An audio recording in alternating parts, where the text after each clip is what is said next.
Sekhukhune United versus Durban City eseShego Stadium bafethu. Eyiqalile bafethu iPSL, iqalile iPSL. Ama team bafethu abasayinile abadlali ababadingayo. Wena ngazi eyakho i-team bafethu ikwazile nokuthi lithole leli player enelidingayo noma mhlawumbe ubona ukuthi lisazosayinwa ngoba phela iwindow likakavala bafethu. Siya unpacka ke bafethu office game nje bePremier Soccer League bafethu njobe ibuyile iBetway Premiership. Siyayazi ukuthi ibuye ngeinkani bafethu, ibuye ngamalangabi. Siwabonile ama team even nabo oSekhukhune United sibabonile bewina imafori bafethu laphana ekuyiPremiers Cup yakhona le ngakubona bafethu ekuprova khona ukuthi ke ba ready because isikhukhune engicabanga ukuthi ibona abantu abebe active kakhulu bafethu kwi transfer window. Baqala nje nanoku appoint ucoach, one of the co-coaches bafethu becoacha lapha kweKaizer Chiefs uye wa appointwa khona laphana kwisikhukhune uCedric. And then emva kwalokho ke sabona ama players bafethu engena ephuma engena, sabona uMagalo abephuma awuOzi bafethu, yabona nje ngicabanga ukuthi bona abantu abebe active kakhulu kule transfer window and baprovile futhi even nangakho ukuthi bafike bacruise laphana kwimafori ukuthi ba abantu aba ready kule season. Siyababona ke bafethu bazobe behoste iDurban City laphana nayo ekuyiteam bafethu ecompetayo kakhulu and sizoyibona iDurban City ikhona nayo kwi MTN 8 because wo2 ama team akwazile bafethu ukuthi angene kwi top 8 last season.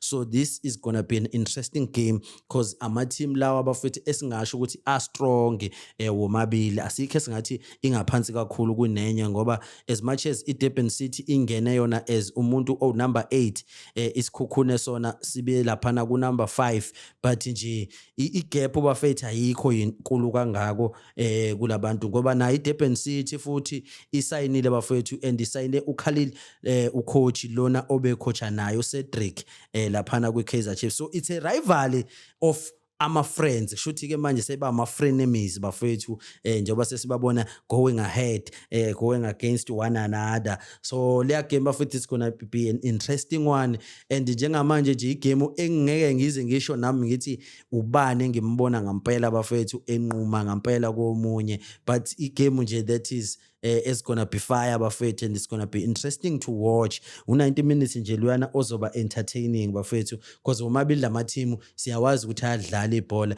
and iDurban City bafethu izobe compete even eAfrica this season. Nanama signing abawenzile basayina ngisho Serino bebe basayinela lokho bafethu ukuthi bafuna ukwenza sure ukuthi nje bayacindezela ngeke baze bayeke umuntu bafethu. Igame ke nje bafethu ezoba interesting kakhulu. Wena ubani ombone wina bafethu la between isikhukhune neDurban City njengoba bezodlala nje le game bafethu yokuvula ileague because ngicabanga ukuthi lama game bafethu ukuqala iwona definayo ukuthi kahle kahle kuzokwenzakalani kwiseason. Uma ukuthi team iboze manje kukancane ukuthi izo recover bafethu.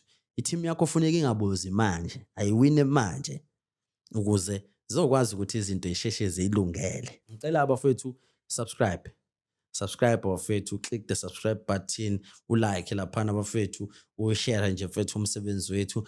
We talking everything football bafethu, football. Ningawanaka amabhanta bafethu ngoba ngiyazi abantu bazobona ama video online bantering. I'm a huge Pirates fan bafethu and ngihlezi ngizobhanta ke bafethu because that's also what I think ukuthi nakho can represent football.